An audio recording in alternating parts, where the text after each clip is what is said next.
early. Sometimes it's good to be early. But our show starts at a specific time. You should remember that. Let's get started then, shall we?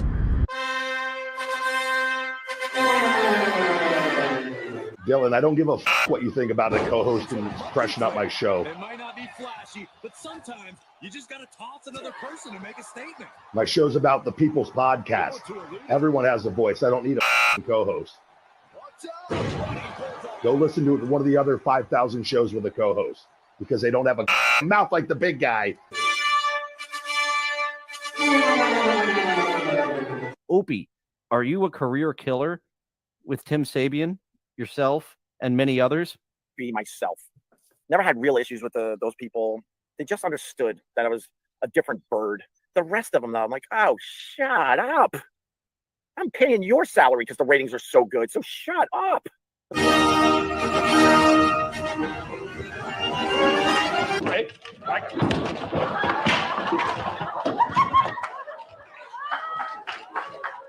Live from Somewhere. it's Dillon.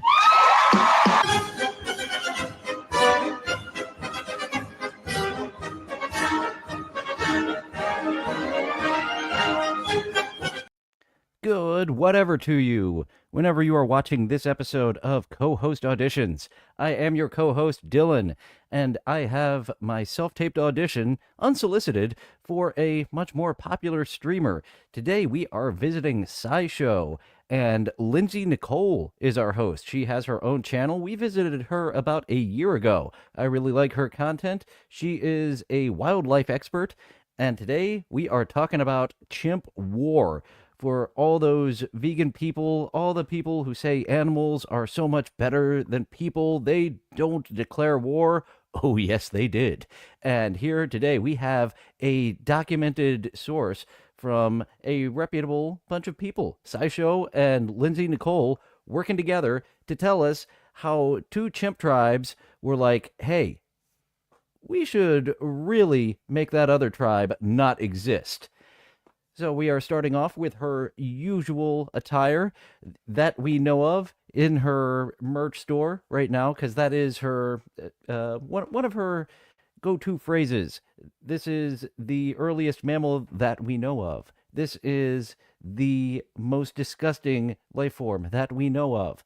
This is, I think, maybe the only chimp war that we know of. Isn't that right, Lindsay? On a calm afternoon in 1974, a young chimpanzee named Hody sat alone in Gombe National Park, Tanzania, eating fruit.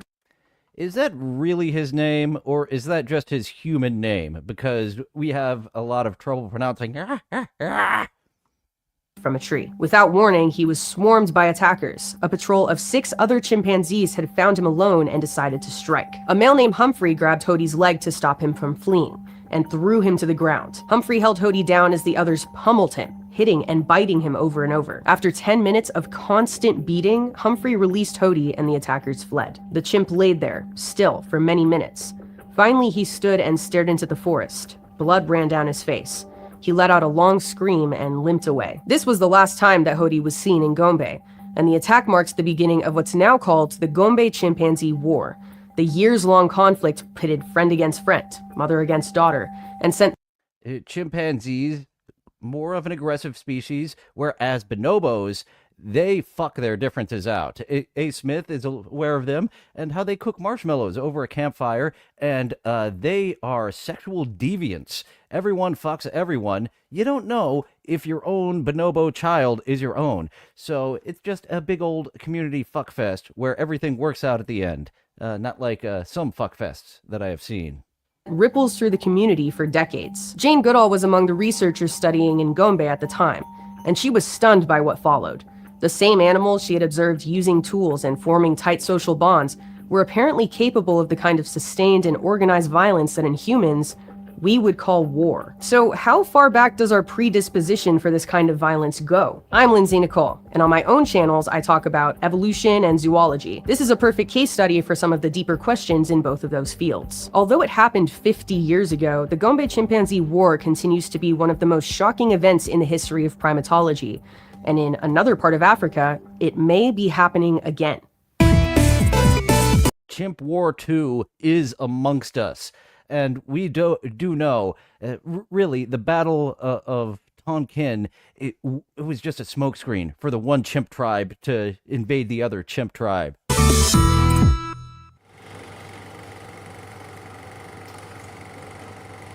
Our story starts in 1960, more than a decade before the conflict began. A young Jane Goodall first arrived in Gombe, sent That's not a young Jane Goodall. That's an old Jane Goodall. to study chimps by the famed paleoanthropologist Louis Leakey. Louis was a dynastic figure, the first of 3 generations of Leakeys. The first 3 generations of Leakeys created diapers. They did not get their last name for nothing. Usually people's last name was what they did. Smith for blacksmith.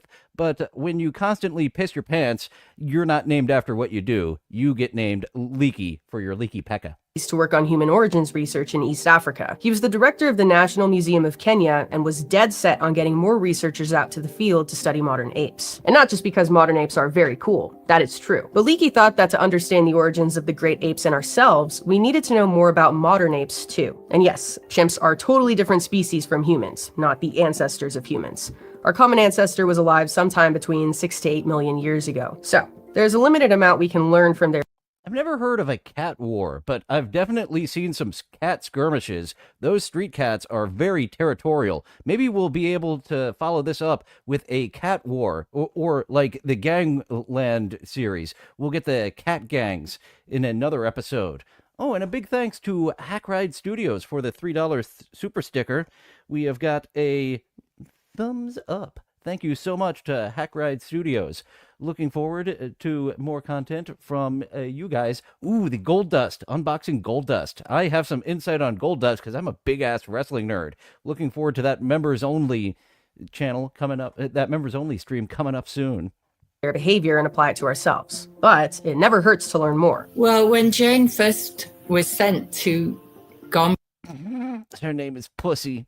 to look at chimpanzees by Louis Leakey, nothing really was known about their behavior in the wild. That's Dr. Ann Pusey, a researcher who worked in Gombe in the early 1970s. We wanted to talk to her to get a sense of what the early days were like and what made the work done at Gombe so important. Louis Leakey was a paleoanthropologist, so he was interested in what our closest living relatives, how they lived, and what that might help us understand about what the I'm not sure if I should go down the rabbit hole of talking about the current WWE champion Stardust or stay on the Chimp War. So much to talk about in the unboxing of Gold Dust as we are unboxing this Chimp War. Ancestors were like, the bones of the different Homo species that he was discovering in Olduvai. Aside from our direct So many Homo species discovered in West Hollywood. They become even more Homo with every passing generation. Mr. Z believes that her hat is very similar to the Caddyshack hat. Does it come with a free bowl of soup? ancestor Actually, I miss my bucket hat. I was looking for my bucket hat, and at some point I lost my bucket hat. Leakey was interested in a fossil ape called Proconsul, which he argued was the earliest true ape. So it was the direct ancestor of us, chimpanzees, and all the other modern apes. Proconsul lived. I'm down, Spurg Snake. If I still owned a bucket hat, I would be wearing it today. I have no idea when or where I lost it, but I did move quite a distance 2 times since owning that hat. Lived in an environment almost identical to the places where modern chimps live, and which was especially similar to Gombe National Park. So Leakey wanted to know more about chimps living in that environment as a proxy for his fossil ape. So when Jane first That might be a Cthulhu. She has a lot of wildlife, so it might be an octopus there on her thigh instead of a Cthulhu. About chimps living in that environment as a proxy for his fossil ape. So when Jane first went out there, she was really the first to be able to get close enough to the chimps to actually see what they were doing every day. And so absolutely everything was interesting to her and to Leakey. And everything was interesting to her. That is a sign that she got into the psilocybin, because everything is so interesting when you get on the magic mushrooms. Hack Ride, yes, I am available Friday. Oh shit, what time? We'll DM, or we'll just figure it out here publicly in the chat. I am definitely down, and 50, 60, 75% sure I can make it. I am definitely down to talk some Dustin Rhodes, Dustin Runnels, Gold Dust. Oh, and you don't even know Black Rain. Gold Dust wishes no one remembers Black Rain. If you tell him on Twitter, hey, I loved it when you were Black Rain, he will block you. That has been documented. He was pretty high and in a bad part of his life when he was Black Rain. Also, that began around the Stern Show. But we'll get to that later. Right now, we're talking to Miss Pussy about chimps. The early discoveries she made really excited people, that they made and used tools, that they hunted animals, they hunted monkeys. Mr. Z, one word. Yep. And that they shared meat. And so these were all things which we know are important in human societies, and seeing that our closest living relatives already did some of these things was really exciting. These discoveries completely changed our understanding of chimpanzees, but Jane had only gotten to see them at a distance, through binoculars. She knew that if she could get closer, she would be unlocking a totally different world. Her job was straightforward: find all the chimpanzees and convince them to let her get close. In West Hollywood, jobs are not straightforward. They're, as Fred Sanford might signal, I do love the old-timey ways to call people homosexual, and Fred Sanford's was that motion of, or what did they call him in Europe? A poof. I don't know if it's a puff or a poof. I can't quite tell with that accent. He's a poof. But that wasn't going to be easy. Chimps, like other wild animals, are not necessarily down to be followed around by humans. That is to say, strangers who have clothes on. So before she could learn anything about them, Jane had to get them accustomed to her presence. One way she did this was by feeding them bananas, because who's going to turn down a banana? She wasn't literally handing out bananas, though. There are these two little feeding stations not too far from the researchers' camps where they'd stash the fruits that they could open from a distance when the chimps got close. And put a pin in that, because we're going to talk about the banana feeding stuff again later. But for now, the thing to know is that the bananas were a key part of how the chimps got used to her, enough to let her follow them around. With time, this turned into letting groups of... And Mr. Z, I do believe you are accurate. When I first stumbled across Lindsay Nikole, I'm like, there's something about you I'm quite attracted to. You're a lesbian, aren't you? And she did put out a short talking about hitting on girls at the club, so I do believe she might be a poofter as well, judging by that short. Researchers and her general appearance follow them around too. And this is when the researchers started to understand what a day in the life of a Gombe chimp was like, away from the feeding stations and in their actual home environments. The Gombe forest is big, and there are more chimps than there are researchers to study them. So a pair of researchers would pick one chimp to follow around from when they got up in the morning until they made their nest at night. One researcher would take notes of their behaviors on a form called a check sheet, using specific behavior codes and writing down what time every event happened. The other researcher would take broader narrative notes and include what the other chimps in the area were doing as well. With time, you'd get a picture of the whole social network of the chimpanzees, who likes to hang out with who, which male is in charge, etc. And these records go back decades, all the way to the early years at Gombe. So today, you could go back to a random day in 1970 and see what chimp took a bite of a fruit at exactly what time, and then what time they took the next bite of fruit, and also if they spit a little bit of it out.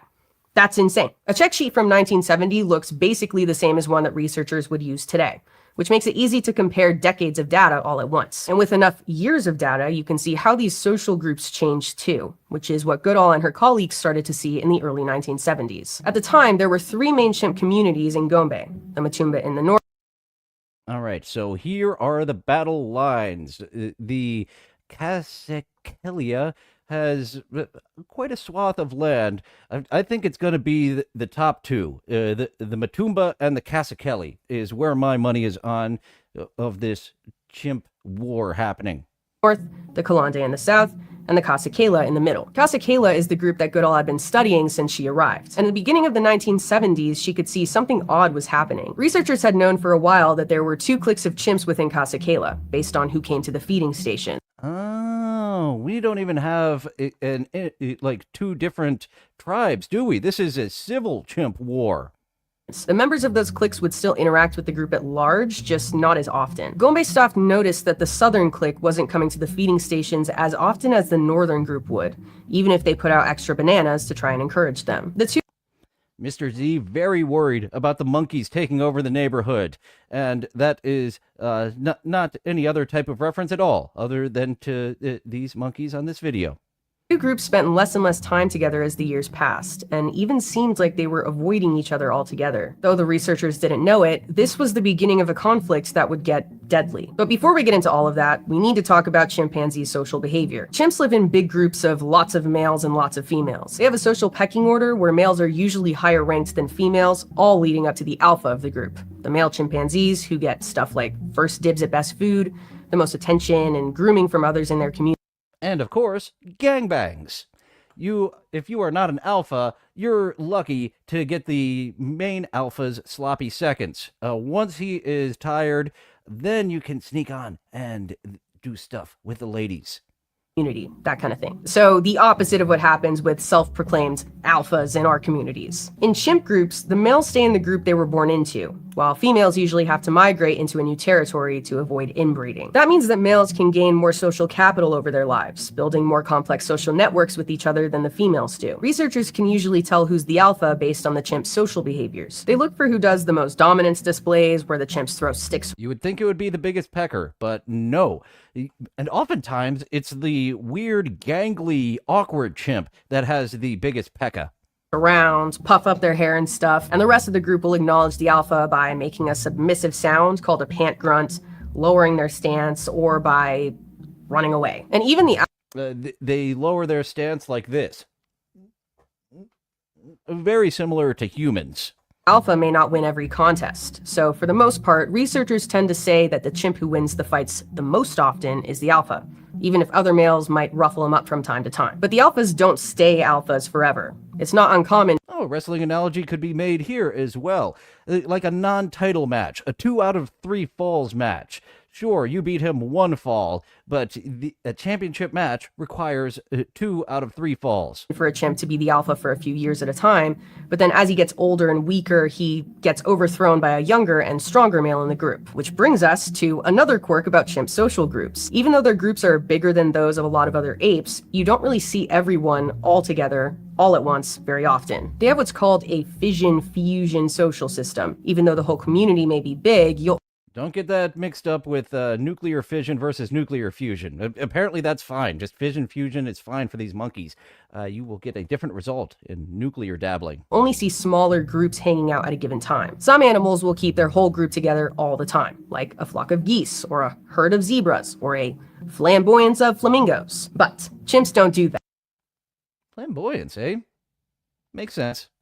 They have big social networks that can have a murder of crows. Nothing is cooler than a murder of crows. Dozens or even hundreds of chimpanzees within a territory, but they'll only get together in much smaller groups of 5 or 10 chimps, usually either to gather fruit or hunt for meat. Yes, meat. Or play COD. Chimps will hunt down and eat colobus monkeys, and at another research site called Fungoli, they've even been seen spear hunting bush babies for a quick But it's so adorable. How can you eat something so adorable? Meal. Chimps will also Bad group monkey. up for something called a patrol, where a handful of them, usually males, scope out the edges of their territory looking for any rival chimps. And if they find any, they'll either scare them off or... A bundle of sticks of flamingos. That is also a good one, Mr. Z. I can't pull that one up because YouTube doesn't like those words. Attack. We now know Well, that... maybe I can. I'm just playing it on the safe side. Because, boy, that's a fun word. But YouTube, they don't like it. They're not shy about killing members of rival groups if they come across them, especially if the rival is outnumbered. And these territorial attacks can be absolutely heinous to witness. But the researchers at Gombe didn't know any of this yet. At the time, when Jane Goodall got to Gombe, she'd assumed that chimpanzees were a docile, vegetarian species. That was our understanding of chimpanzees. Surprise, motherfucker. We got chimp war. Oh, they're just together, and look at them, so friendly. So now we're going to join back up with the beginning inciting incident. They didn't even assassinate that monkey. Well, I guess if they would have assassinated him, that would have been more intelligent of the apes. He wouldn't have went back and told his ape buddies, they fucked me up. Let's fuck them up. Obviously, that is no longer the case. The brutal attacks that they were about to witness were the very first chimp-on-chimp attacks ever seen by researchers. Now that that's out of the way, let's go back to the main story. Like we've said, the researchers at Gombe noticed that a group of males were getting cliquey starting back in 1971. And in order to unpack what they saw, we asked Dr. Richard Wrangham, another researcher who was at Gombe at the time, to introduce us to the main players there in the early 70s. We'll start with Mike, who was the alpha of the Kasekela group right up until around 19... Can't we give them more proper monkey names like Momo, Mai Mai? 1971. The situation in the Kasekela community in the competition for dominance was that after the old male Mike had been defeated, I think, by Humphrey, but I'm not absolutely sure about that. I'm not sure if anyone knows, who it was that really toppled. It'll just be aggressive speak in the future that it gets humans to just be submissive, Spurg Snake. Words hurt according to our culture now, but it'll just be like an aggressive way of speaking. So when a chimp comes up and just yells in our face, "Okay, Mr. Chimp, you can fuck my wife," and as many cucks as we have in our society now, I bet those chimps will be smart enough to find which ladies to fuck in front of their cuck husband. Mike, there was some tension between the rivals for the alpha male position. So with Mike's overthrow, there was a bit of a power struggle for who would take the alpha status. And the three main players in the struggle were Humphrey, Charlie, and Hugh.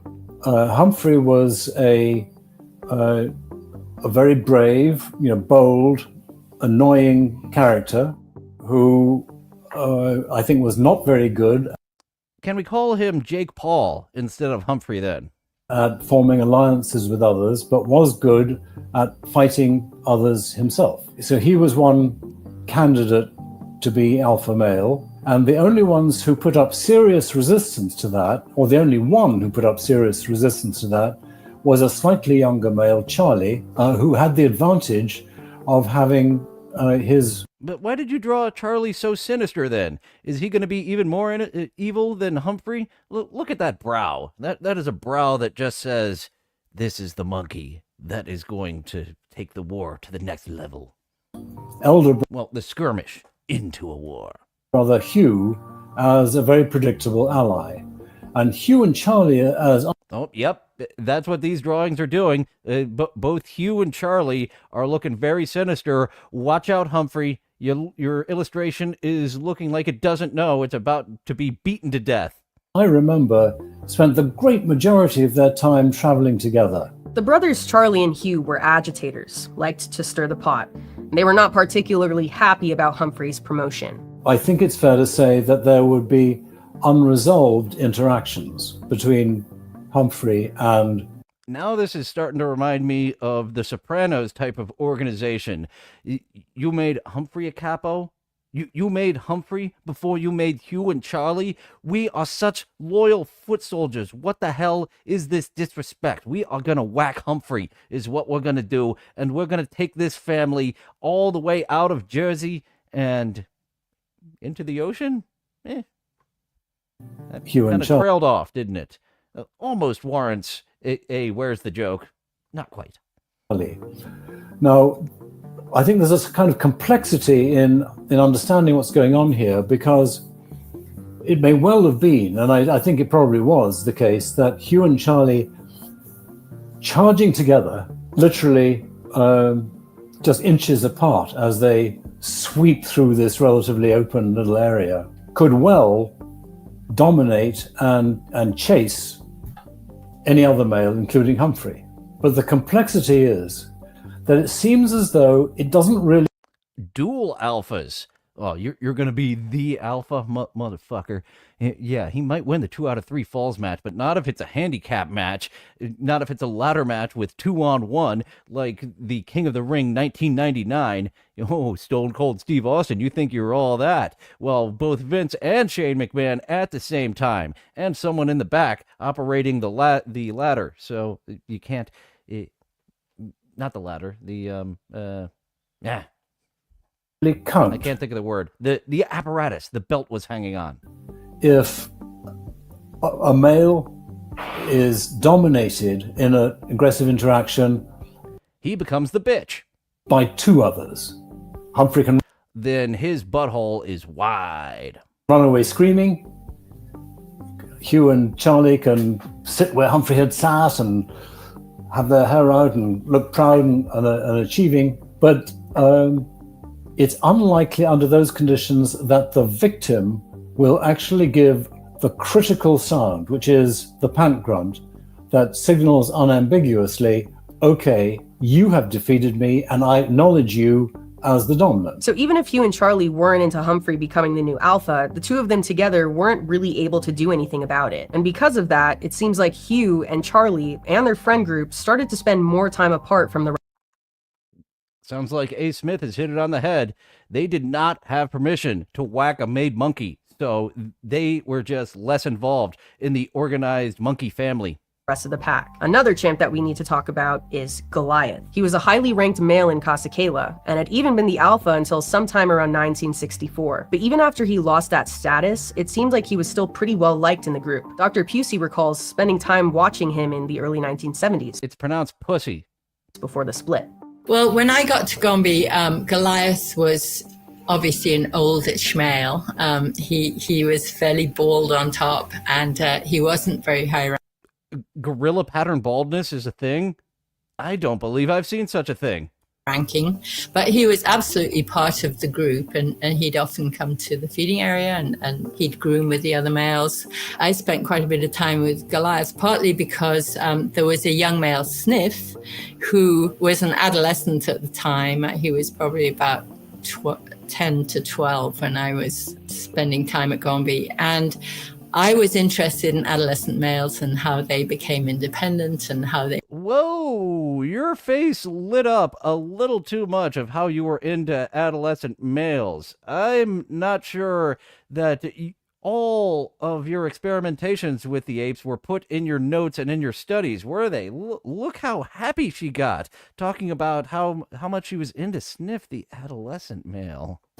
I was interested in adolescent males and how they became independent and how... She remembers getting banged by that barbed pecker. How they became, joined the male group.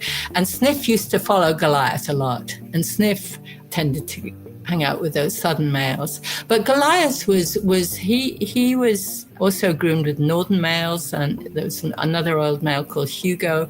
So Goliath was definitely part of the group, but he was low ranking when I knew him. Goliath is one of the first two chimps that Goodall observed making and using tools, by the way. And this is the finding that catapulted Gombe and Goodall to household names. There we go. The young Jane Goodall that was described before. Smash. I know that some of you are pointing out her teeth, saying, that's not a perfect smile, but I like an imperfect smile. Status. So Jane loved Goliath, and we also love Goliath. Just keep that in mind. As tensions rose between the Kasakela males, the researchers started to see evidence of a rift forming within the group. The southern group, led by Hugh and Charlie, would spend more time grooming each other than they would with other members of the larger party. And they even stopped coming to the feeding stations, passing up free food just to avoid someone. Things were For those unfamiliar with animal socialization, that grooming is less poofter behavior and more just hanging out and bullshitting with each other. I think that monkey tits are a thing. I'm gonna have to do some more investigation into this, Chunksta. I think that monkey tits, especially after giving birth, I think monkeys make milk for their young. I do believe that we get some B-cup monkey ladies. Clearly getting very bad. That southern group consisted of 7 males and 3 females, plus their dependent offspring. There was Charlie, Hugh, Goliath, and Hody, who we mentioned before. Then there was Day, Willy Wally, and Sniff, the young male Dr. Pusey mentioned. The females were Madam B and her daughters, Little B and Honeybee, as well as Mandy and Wanda. By the end of 1972, it was clear that this... Jane had fun naming all her friends, didn't she? And Nimrod was able to decipher why Sniff was named that way. He had some addiction issues. Out there in the jungle, you didn't think that he would be able to come upon it, but just like in prison, where there is a will, there is a way. And it's usually fermented fruit. That's the one you find within the animal kingdom most. Animals are well aware fermented fruit will fuck you up. Jane Woodall, you're absolutely right, Nimrob. Young Jane Woodall. Old, not so much. She hit the wall. We all hit the wall. I'm hoping that I have a while before I hit the wall, unlike some people my age who found it. This group had completely left Kasakela, and at this point became known to the researchers as the Kahama group. There were too many chimps in the Kasakela group for us to name here, but the ones that are part of this story are Humphrey, Satan, Goblin, Brothers Fig. Oh boy. We, I think, figured out what side Jane Goodall was on by naming these other chimps Satan and Goblin. To name here, but the ones that are part of this story are Humphrey, Satan, Goblin, Brothers Figgin and Fabin, Everett, Sherry, Homeo, Hugo, and a female called Gigi. The Kahama group occupied the southern Homeo. So naming this bad monkey Homeo shows she was not a big fan of what San Francisco was doing. End of what had been Kasakela territory, making Kasakela's total turf a little smaller, but not enough to cause a ruckus about. So the two groups And lastly, Ray DeVito off there in the middle, not knowing which one to join. Isaac Walmart, fantastic. She missed out on Ray DeVito in all of these monkeys. Oh, I think I want to start making a Ray DeVito, the psychological killer script. It was a joke just thrown out by Carl Hamburger recently, but I'm like, ooh, that is a great movie. Just a simpleton, dummy stand-up comedian who is really very intelligent and kills women out on the road. That is a movie. I don't want to let Carl forget about that. I've got to start working on that. Seemed to coexist like this for about a year, and while their territories were right next to each other, there weren't any observed clashes between them. Until one afternoon in January of 1974. Jane Goodall details the Oh, just when we were getting out of Vietnam, you chimps, it was spurring us right back into another conflict. events of the Gombe Chimp War in her book Through a Window. Overhead projector. I got way more happy than you would imagine, seeing that she's using an overhead projector rather than a projection screen. My 30 years with the chimpanzees of Gombe. And just as a warning, the descriptions of some of these attacks are brutal, like really bad. It'll become very clear that chimps don't have war crime limitations. So, buckle up. The first violent event between the two groups. Did they waterboard? Did they use CIA tactics? Because that's another thing that kind of violates war crimes, is things that we did. Was that attack on Hody, which we talked about at the beginning of the video. It lasted about 10 minutes, and while Hody did walk away from the incident, researchers never saw him again, leading them to conclude he died of his injuries. The next Kahama chimp to be attacked was So he was left on death's door. He was able to limp home, tell him, I'm free. To start off this whole conflict, you dumbasses. Day. A patrol from Kasakela consisting of Sherry, Homeo, Everett, and Gigi beat him for at least 20 minutes. Day was seen 2 months after this attack, still injured and emaciated. While researchers were able to follow him for a few days, he eventually disappeared, so he likely died of his wounds. And while these first attacks were shocking, the third one blew them out of the water. In a bad way, because this time, the raiding party found Goliath. The researchers still didn't know why Goliath ended up leaving Kasakela. Most of the other males that left for Kahama had never been as highly ranked as Goliath once had been, even though that was years before this war. And in the case of Hugh and Charlie, they'd specifically been reaching for the alpha status that Goliath used to have. So it kind of makes... Oh, so Hugh and Charlie set him up. We've seen this happen before. Hugh and Charlie were looking out for you, Goliath, but you should go first and show that you are the leader. This will help cement you as the leader. Hugh and Charlie, they're in this circle. They're in the Jersey, the little pygmy family. This absolute, it's a crew. It's not even a family. They're a crew. Sense why those males would want to start a new group. But for Goliath, the reasoning is less clear. Like we said earlier, the chimps in Kasakela liked him enough to make him the alpha once upon a time. Goliath's attack happened in February of 1975, a full year after the beating that Day received. 5 adult males, Figgin and Fabin, Humphrey, Satan, and Homeo, charged him. Fabin reached him first and held him to the ground. Then Satan and the rest of the group arrived. And then they humbled him like the Iron Sheik. And they all stamped on his body, pummeled him with their fists, and even lifted him off the ground and threw him back onto the forest floor. Then, Fabin twisted Goliath's leg around and around, in the same way that chimps dismember colobus monkeys after they hunt them down. Remember, Goliath was old, and even a chimpanzee in his prime would have had low odds of survival after an assault like this, so it wasn't unexpected that he was never seen again. Then came the first female casualty. Just whacking them one by one. It is not looking good for the Jersey crew. New York is taking them out. Paulie Walnuts, you best make a deal, or you're next. Madam B. She was also pretty old and had been disabled by an outbreak of polio. She and her daughters were attacked several times by Kasakela, the first of which happened in September of 1974. And after that first attack, something really odd happened. After the Kasakela males were done attacking Madam B, her older daughter, Little B, followed the Kasakela group back to the north, leaving her mother and sister behind. Over the months that followed, Madam B was accosted by northern males at least 4 times, and researchers often observed her with fresh injuries. The final attack on Madam B was as brutal as those on any of the males. This surprised Goodall and the other researchers, who assumed that the females who had...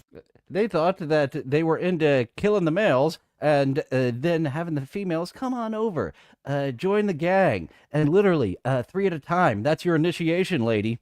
Joined Kahama would have been welcome to return to Kasakela. But when the patrol found Madam B in the fall of 1975, it was clear that wouldn't be the case. Researchers arrived at the scene after the attack had already begun. Figgin, Satan, Homeo, and Sherry were surrounding Madam B, beating her ferociously.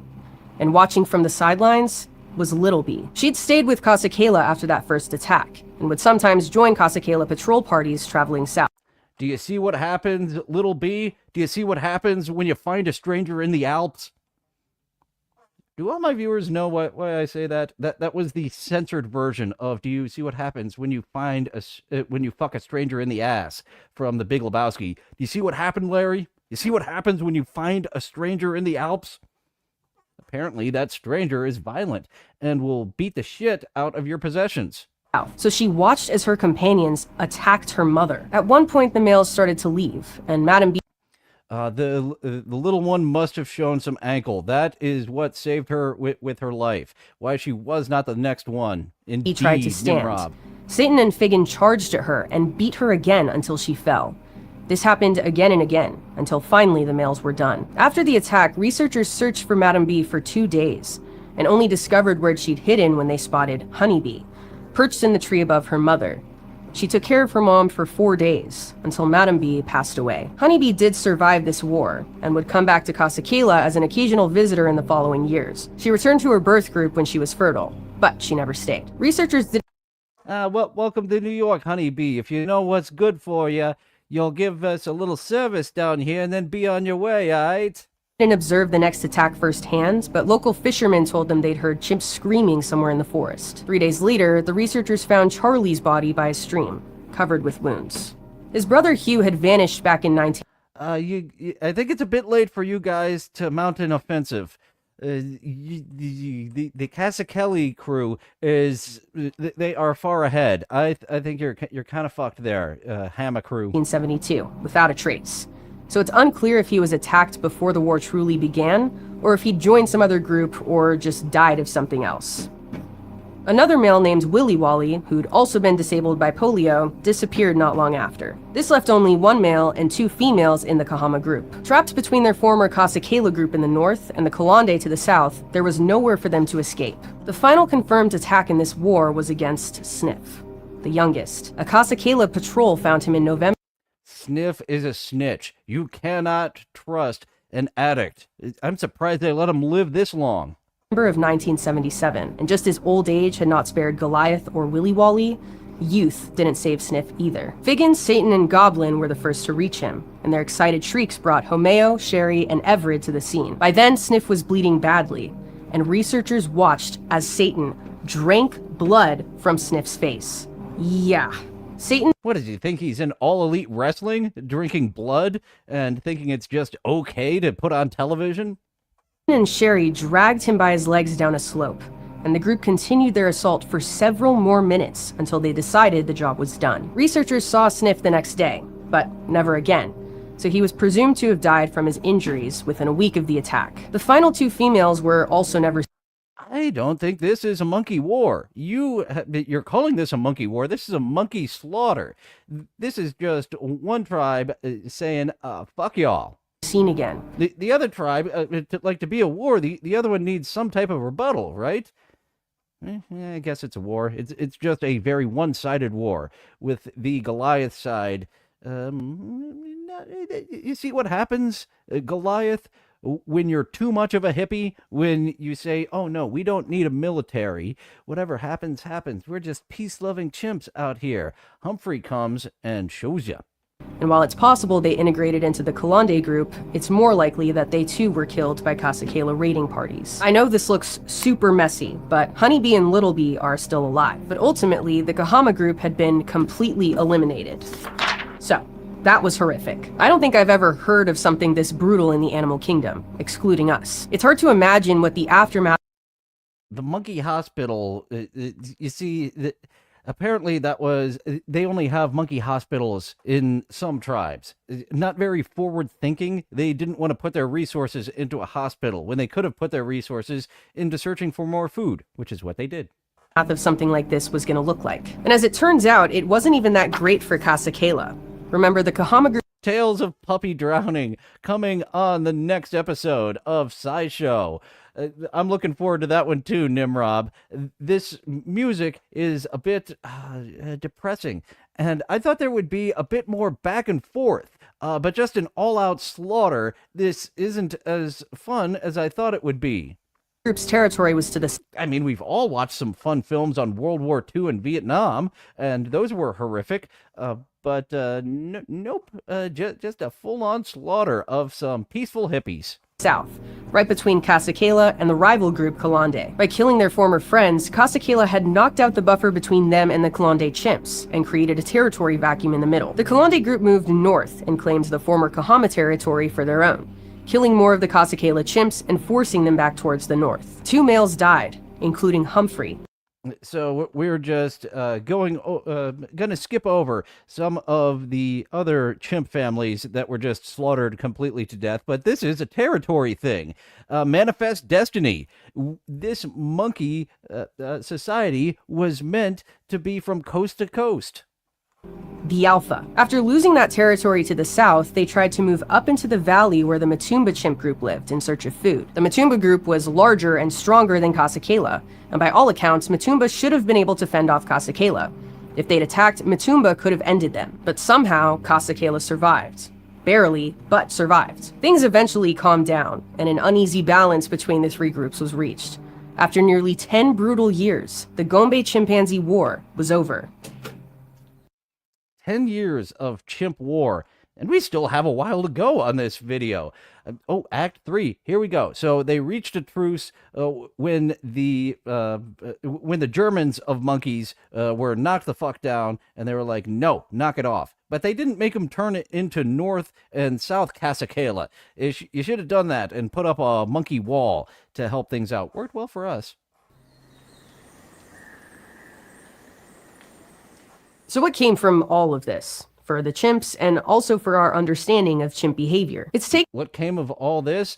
All the winners came. They dropped such ropey loads on their corpses. Taken researchers decades to try and put the pieces together of why this happened, and there's still no one good answer. Fundamentally, it doesn't make sense for a group of chimpanzees to do this. They're territorial animals, and they rely on having lots of healthy males to defend their territory. So for a bunch of those males to just up and leave means that both groups are smaller, and that leaves them even more vulnerable to further attacks, which is exactly what happened to Kasakela after they killed off Kahama. For some reason, they turned on each other even though remaining together as a group would have made them all safer. After that, Kasakela suddenly viewed Kahama as such an unacceptable threat to their territory that war was their only option. And researchers. Religious freedom. That's what it's got to be. The dead monkey society, they were all for freedom of religion and freedom from religion. But the Casa Kela, they believe in monkey Jesus, and if you don't believe in monkey Jesus, you've got to die. If you do not believe in peace and love, we are going to have to murder you brutally. Researchers have, from time to time, used that word war. Some scientists consider that an unacceptable level of anthropomorphism, describing something that isn't human as though it is. But is it really anthropomorphic? If humans split from one another and engaged in this level of sustained conflict, we'd call that a war over territory. And to be clear, this was at its core a territory issue. Casa Kela didn't set out to murder their former friends and allies in cold blood. Chimps go on boundary patrols to protect their turf all the time. And when these patrols encounter rival chimps, they will attack. Protect the turfs, not the trans. But the key word here is rival. That's such an overused word. When people call folks turfs for just trying to have a conversation, you annoy the ever living fuck out of me. The southern chimps used to be considered part of Casa Kela, and then they were not. Something changed to the point where Casa Kela patrols found chimps that they knew, thought rival, and acted accordingly. That shift where allies became rivals is the thing that has baffled researchers for so long, and the thing that demands explanation. There's genetic evidence that permanent group splits like this one are super rare. In one study, researchers used the Y chromosomes from chimps from several sites to reconstruct how old their groups were. To make a long story short, they used the mutation. I do recall that. The monkeys reclaiming some of the cities out there in India, and some species, I think they turned like violent and into looting because there's just so many tourists that'll just give monkeys stuff to eat because, oh, cute little monkey, but no one, it's time to loot. The people aren't giving us free shit. Rate of the Y chromosome to make a family tree for the whole group, and calculated how long ago that chimp group was founded. And the researchers estimated that there— Oh, and actually, the end of that comment from Dang Lizard, I was unaware there was a monkey versus dog conflict. I've got to look that up for a sequel to this episode. SciShow has not covered that one. Their youngest community was about 125 years old, and that their oldest two were both over 2,000 years old. So yeah, these kinds of splits just don't happen out of the blue, which makes understanding what happened here all the more.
Check sheet from 19.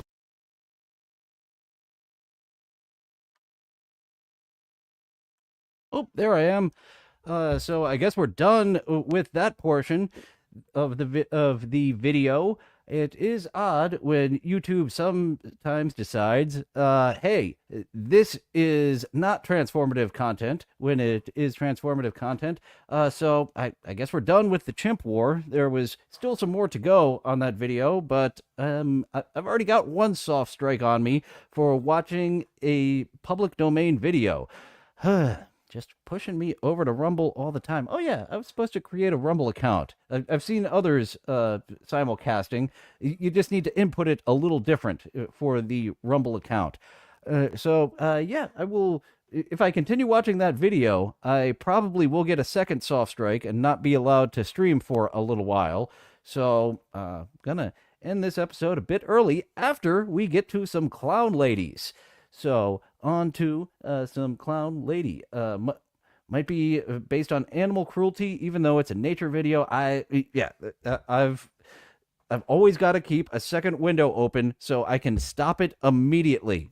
That was my problem with the public domain video. I didn't have a second window open because I'm like, I don't need to watch this. It's a members only video and it's public domain. But yep, that's A. Smith. These may be your favorite clown boobies as we go to our clown lady for the day. We will go to this, and no, don't show that. That YouTube decided not to allow me to see that anymore.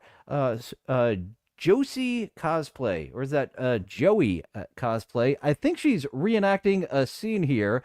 So we have a mime lady, which is a variant of a clown. Let's get this up over here. Where is my overlay? There's my overlay.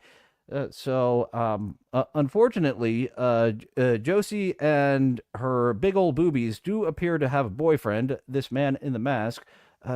Yes, the Amazing Digital Circus is what this is from.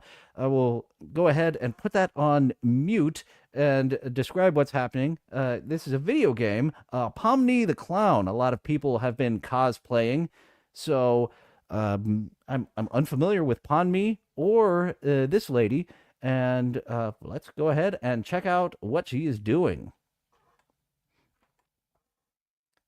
We've got our man just kind of looking around, and our clown lady. Oh my goodness. No, you needed to linger on that shot longer.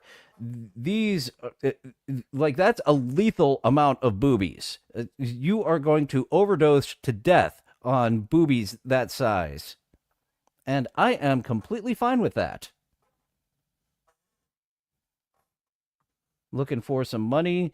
Well, you need to do some mime tricks before I will give you some money. You need to be trapped inside of a box or something in order for me to give you a tip. Well, I'll give you another tip at any time. You don't need to do a damn thing. I would like you for you to do something to the tip. That was a nice little double shot. It looks like she was Siamese twins connected at the titty, which does sound fun until you realize that you're missing out on some boobage there. Actually, there's a Tales from the Crypt episode I watched where they have a conjoined twin ladies taking a shower, and one of the other circus performers goes up under and is checking out, and they had a prosthetic connected boobie between the two. So now that she's got the tip for $20, ooh, she's doing a trick after she gets the $20. I like this mime. Oh, and only for $20. That is an incredible price. Stop being... he indeed. I was about to tell him to stop being a little wussy, and looks like he stopped being a little wussy as she was not ready to receive what he gave her.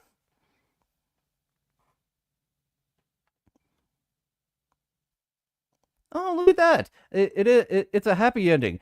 That's what she did for $20, and looks like he bought himself a whole lot more.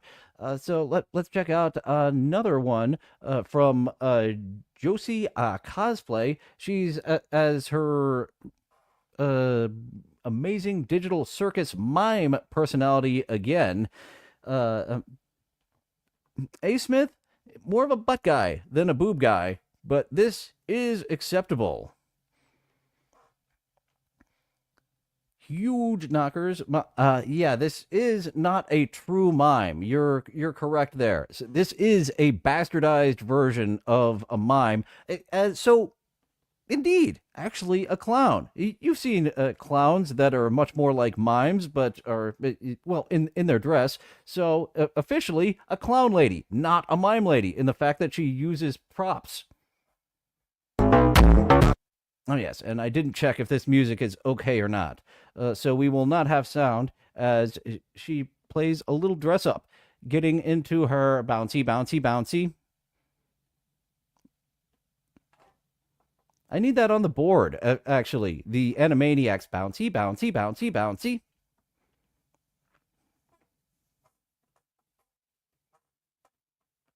Get it off your tits. We need your tits to have nothing on it whatsoever. And one more as Pon Me. It wasn't until like 2 days ago that I figured out this is Pon Me. A lot of cosplay girls like Pon Me more than whoever the hell the not mime is over there in the Amazing Digital Circus. I have no idea where to play the Amazing Digital Circus.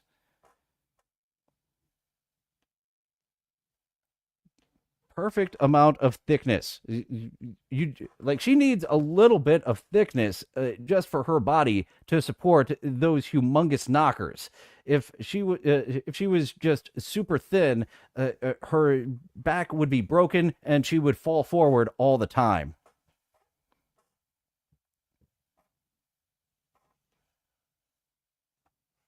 Yay, do the Pon Me dance. So I didn't pull any more clips because we had an extra long main segment planned until YouTube said, "Oh, hey, buddy, don't do that." Can I log off of only one of the places? Let's see, edit, remove, view on YouTube. Okay, so it looks like I cannot stop broadcasting to just one place that I go to. So once I do start getting on Rumble, I can't just abandon YouTube once they're like, "Hey, buddy, you can't do that." So I guess that's about it for today. Thank you, folks, for joining. Be back tomorrow. I'm gonna actually pull some Aaron clips. I have some that I got from the Clippers. I was like, oh, this is kind of mid. Maybe Aaron Imholt is returning to his roots of the steel toe boring show. And I was like, maybe I'll check out today's episode. And Spurgsnake gave me the Iggy that Insanity Later is starting to happen. Serenity Now has been going on way longer than I thought for Aaron Imholt. So I am happy to hear that Insanity Later is happening. I'm going to have the show on while I'm at work and pull some clips for tomorrow's St. Cloud Moron Show, another episode of TikTok Around the Clock on Thursday. I'm not sure what I'm doing on the holiday week because Christmas Eve, Christmas Day, New Year's Eve, New Year's Day are on broadcast days. I might take the time off. Maybe I'll do one day. But yeah, in the new year, I was looking to retool the channel a little bit. And I'm looking forward to a new channel that my roommate introduced me to include it on this retooling.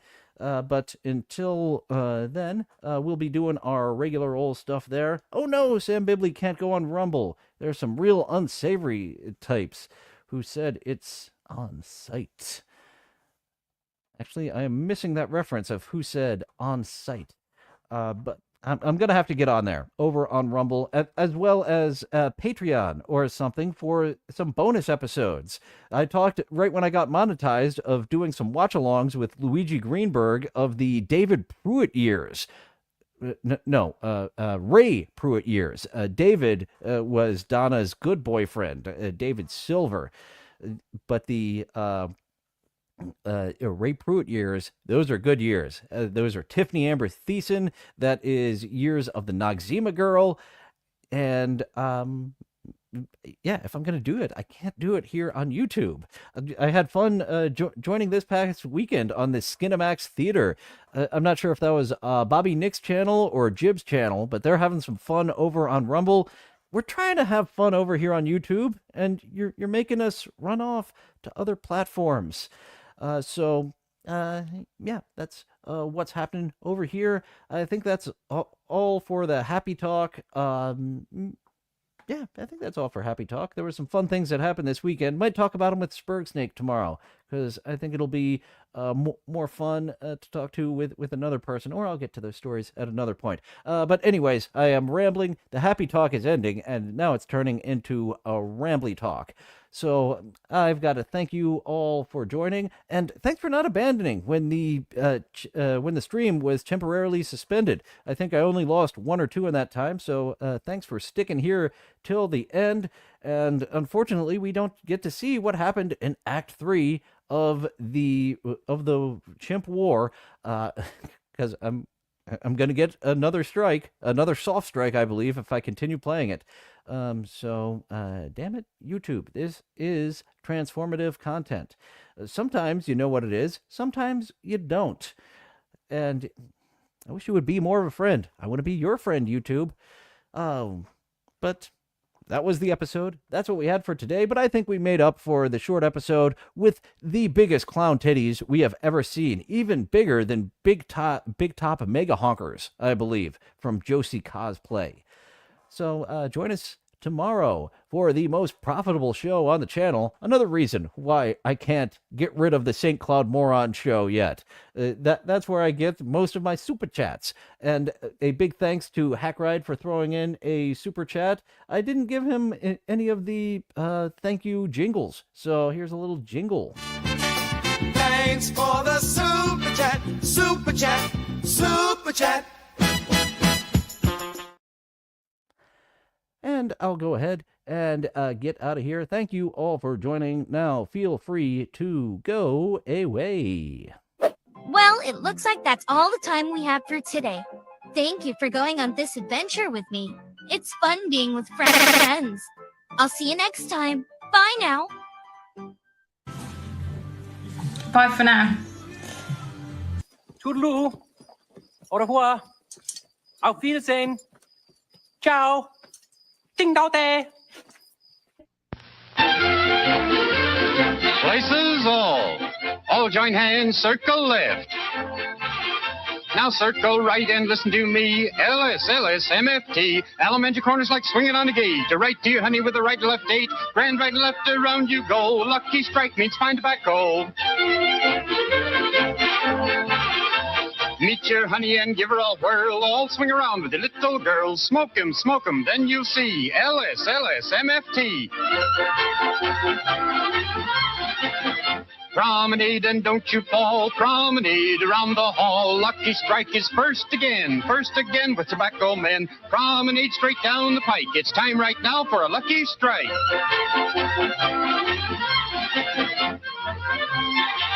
Yes, for smoking that you're bound to like, you just can't beat a lucky strike.